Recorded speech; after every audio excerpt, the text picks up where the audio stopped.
Doc! Marty, have you found my younger self yet?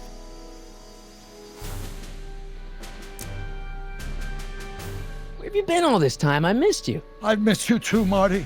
But I thought it was important to let you live your own life for a while, free from the insanity of time travel. I gotta admit, it was nice to not have my family history blowing up in my face for a few months. Besides, I've been busy raising my own unpredictable teenagers.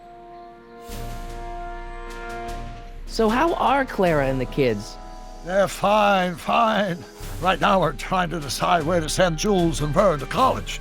Clara prefers the 2020s, but I'm partial to the 1960s. We're planning on visiting you and Jennifer in 2011 soon. Me and Jennifer? In 2011? Oh, forget I said anything. Where'd the DeLorean come from? The last time I saw it had been smashed to pieces by a train. It's a fantastic story. Do you remember when the DeLorean got struck by lightning in 1955? Yeah? Unbeknownst to either of us, the lightning produced a temporal duplicate of the time machine, one that was tossed 70 years into the future. What? I found out about it during a trip to 2025 and recovered it just in time to stop Griff Tannen from vandalizing the time stream. Heavy. So that DeLorean... is for all intents and purposes the exact same machine as the original, plus or minus little bells and whistles I've added over the years, of course. So, what were you doing in 1931 anyway? Oh, nothing terribly exciting.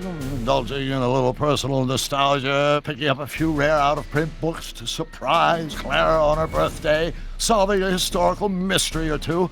The usual. The usual? You lead a pretty unusual life, Doc. It's an unusual universe, Marty.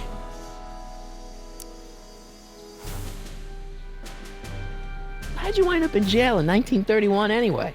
During my trip to the past, I decided to look into one of Hill Valley's unsolved mysteries. The fire at the speakeasy. Exactly. I thought I was safely hidden across the street. But when the fire started, there was a tremendous explosion, and I was knocked unconscious by a stray brick. When I woke up, I was here in jail, charged with arson. That's horrible. I know. Worse yet, I still don't know who started the fire. Hang in there, Doc. Not the best choice of words, Marty.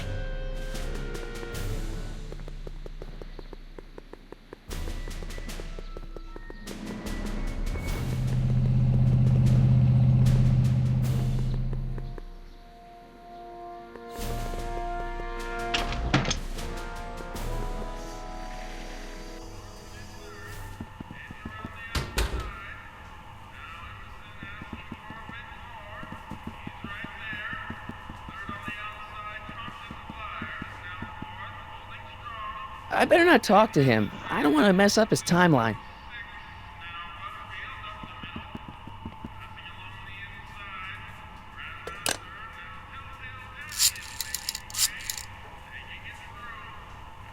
Brown residence? Hi.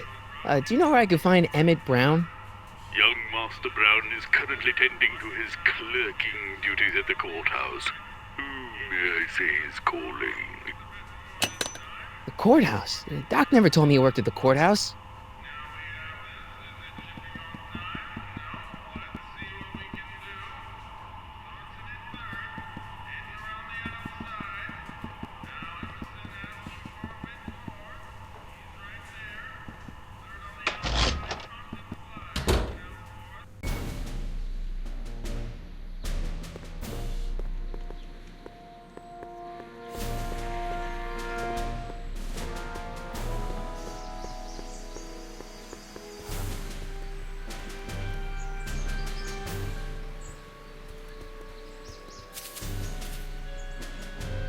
Hey, how you doing, Einie?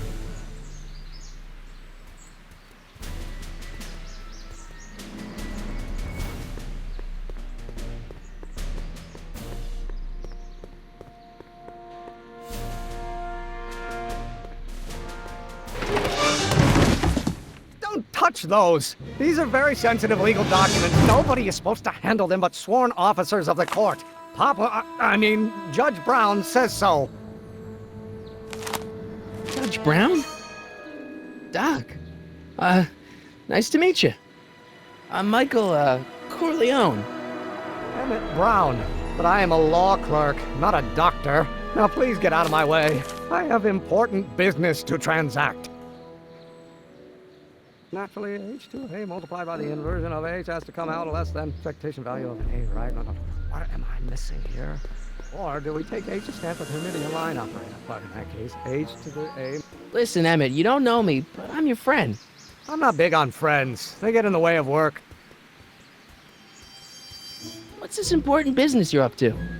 It's a legal matter, very complicated, very abstruse. I need to obtain 5 sets of initials on every copy of this writ of indemnification before before Judge Brown can even think of granting a waiver to the party in the first part. You have no idea what it's about, do you? That's how important it is. Come on, Doc. Emmett, drop the Legal Eagle Act. I got something more important for you to do. Mr. Corleone, I'll have you know that the law is the very mortar that holds society together, and we in the legal profession are like brick masons building the edifice of the future. Your dad tell you that? Every morning. Listen, I understand you're working on a new invention in your lab. Invention? You must have me mixed up with somebody else. I'm in law. I have absolutely no interest in science. Oh, let's start over. Come on, wait up a minute. You again? Can't you see I'm busy? Okay, so you don't want your old man to know. That's fine. Listen, we all keep secrets. But I'm telling you can level with me about this science project of yours. I am not a scientist. Go ahead, ask me what E equals.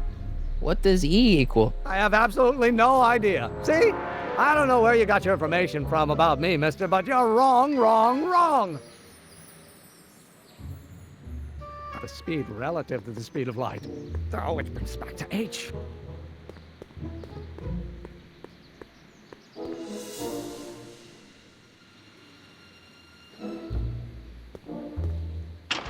Hello? No solicitors! Well, no.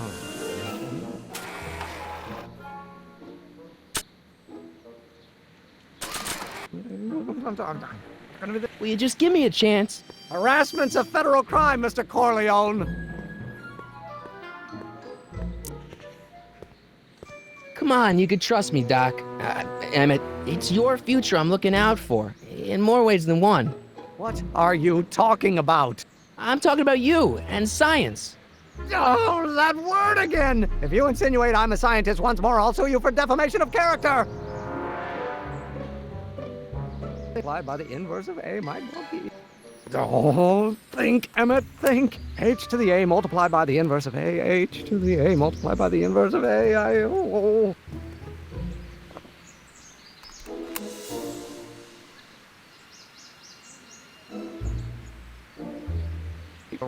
one-dimensional harmonic oscillator, then naturally.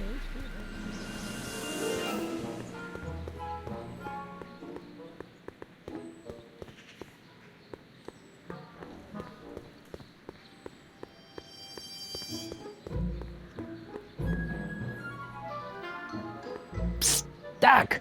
Morty, how goes the escape plan? So, Doc, does this ring a bell? Oh, think, Emmett, think. H to the A multiplied by the inverse of A. H to the A multiplied by the inverse of A. Good grief! Is that me? I sound so... Young? I was gonna say intense. I forgot how wound up I used to get. Yeah, but what are you muttering about? Oh, that's easy. It's Ivanov's conundrum. Just tell my younger self that H equals a Hamiltonian operator.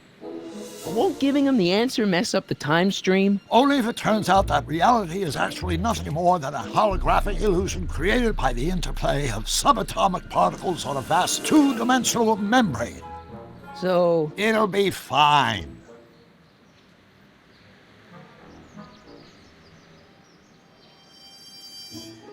I know this really isn't the right time or place, but I found your notebook. Ah, so that's where I left it.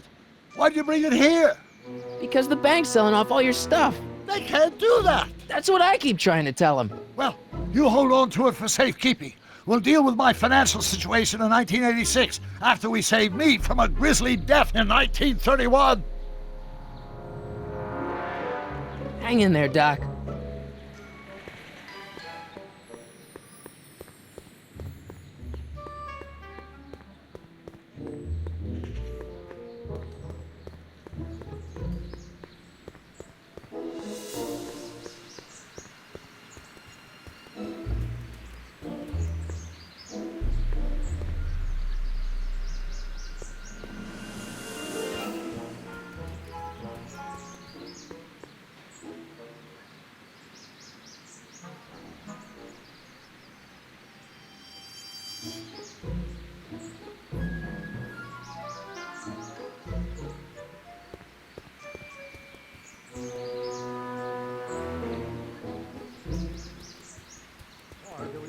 Stand the Hermitian line operator. But in that case, H to the A multiplied by... Will you just give me a chance? Harassment's a federal crime, Mr. Corleone. Maybe H equals the Hamiltonian operator. What did you just say? I said maybe H equals the... Hamiltonian operator? Yeah! Great Scott! If H is a Hamiltonian, then H to the A multiplied by the inverse of H can only be the same as the expectation value for A. That's it! That's the solution to Ivanov's conundrum, the problem I've been wrestling with in my head all week! I'm sure you would have figured it out by yourself in a day or two. The way you figured out how to build that rocket-powered drill. Where did you learn so much about science?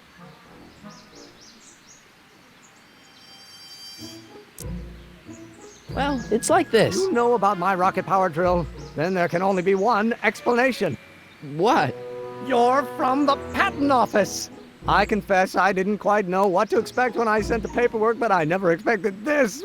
Welcome! I'm at your service. What can I do for you? Can I see your rocket-powered drill? Of course, of course. Naturally, it's just a scale model, but it's nearly operational. I can show it to you, say, first thing in the morning? Nah, that's no good. I need to see a full-size model. That's fully operational. Tonight. Otherwise, we'll have to award the patent to a competing inventor, Dr. McCoy. It can't be done! I mean, it might be possible to construct a full-size working model in that time frame, but I haven't got the main ingredient for the fuel.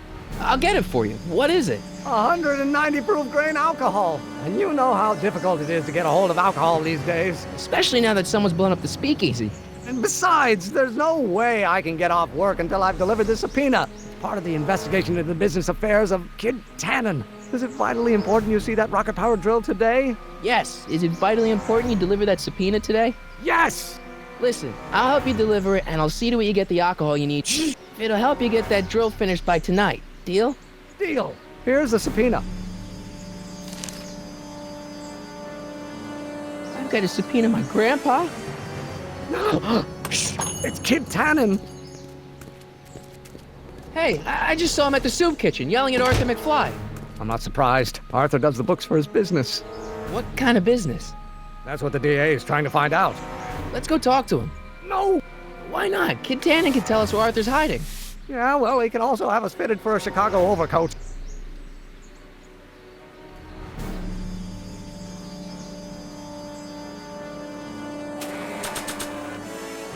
I need to get this subpoena into Arthur McFly's hands, so young Doc will have the time to help me bust old Doc out of jail.